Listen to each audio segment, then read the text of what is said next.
বিসমিল্লাহির রহমানির রহিম। সুপ্রিয় শিক্ষার্থী বন্ধুরা, তোমরা এই যে অঙ্কটা দেখতে পারছো, যেই ক্ষেত্রে বলা হয়েছে দেখাও যে √3 একটি অমূলদ সংখ্যা, এবং এই অমূলদ সংখ্যা নিয়ে কিন্তু আমি একাধিক ভিডিও আমার ইউটিউব চ্যানেলে ইতিপূর্বেই আপলোড দেওয়া হয়েছে, তোমরা চাইলে দেখে আসতে পারো। তারপরেও কিন্তু আমি এখন প্রমাণ করে দেখাবো যে দেখাও যে √3 একটি অমূলদ সংখ্যা, যেটা একাধিক বোর্ডে একাধিকবার তোমাদের দ্বাদশ শ্রেণীর ক্লাস পরীক্ষায় এবং বোর্ড পরীক্ষায় এসেছে, তোমরা দেখতে পাচ্ছ। তো আমরা প্রমাণ করি, চলো, যে √3 একটি অমূলদ সংখ্যা।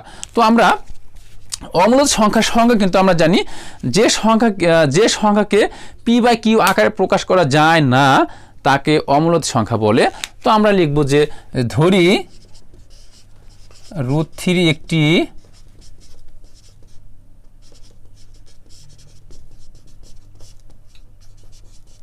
আমরা √3 একটি মূলদ সংখ্যা ধরে নিলাম। যেহেতু মূলদ সংখ্যা ধরে নিলাম, তাহলে √3 কে অবশ্যই p/q আকারে প্রকাশ করা যায়, সেটা লিখব যে সুতরাং √3 সমান p/q, বা এটা আমরা বর্গ করব,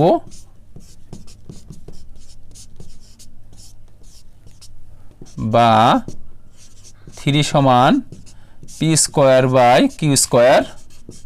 আমরা 3q দ্বারা গুণ করব, 3q সমান p²/q² গুণ কিউব, বা 3q সমান p²/q। এখন খেয়াল করে দেখবে যে এই যে 3q, এখানে q এর মান কিন্তু, তো যদি আমরা 2, 3, 4, 5 যাই বসানে কেন, সব সময় কিন্তু আমরা পূর্ণ সংখ্যা পাবো। কিন্তু এই যে এই ক্ষেত্রে খেয়াল করে দেখো যে p²/q এটা কিন্তু কাটাকাটি করা যায় না, অর্থাৎ p² মানে কত, p × p নিচে কত q, অর্থাৎ এটা কিন্তু কাটাকাটি করা যাচ্ছে না। অর্থাৎ এটা যেহেতু কাটাকাটি করা যাচ্ছে না, এর জন্য এটা কি পূর্ণ সংখ্যা কিন্তু হচ্ছে না। এবং এই ক্ষেত্রে কিন্তু p ও q এর মাঝে এখানে কিন্তু 1 ছাড়া আর কোনো সাধারণ উৎপাদক নাই। যেহেতু 1 ছাড়া আর কোনো সাধারণ উৎপাদক নাই, সেহেতু এটা কিন্তু অবশ্যই কি সহমৌলিক সংখ্যা। আমরা লিখব যে 3q আমরা স্পষ্টত দেখতে পাচ্ছি যে এটা পূর্ণ সংখ্যা, স্পষ্টত লিখব আমরা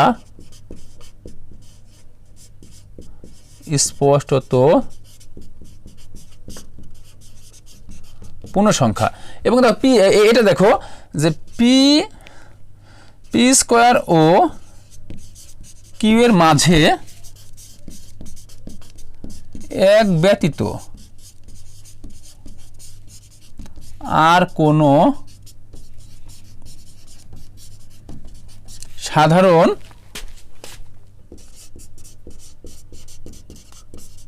উৎপাদক নেই, এবং এরা পরস্পর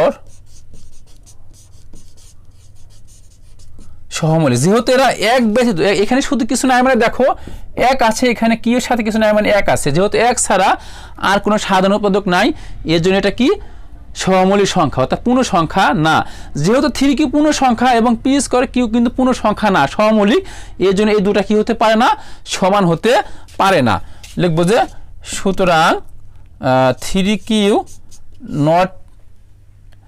নট ইকুয়াল p²/q।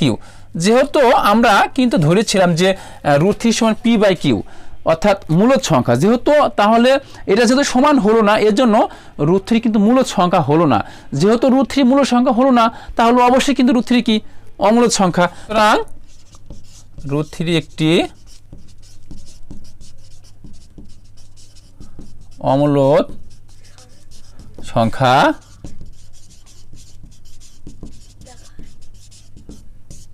দেখানো হলো। আশা করছি সুপ্রিয় শিক্ষার্থী বন্ধুরা, এইভাবে তোমরা √2, √7, √11 এগুলা সবই তোমরা করতে পারবা আশা করছি। তো তোমরা ভালো থাকবে, সুস্থ থাকবে এবং নিরাপদে থাকবে। আল্লাহ হাফেজ।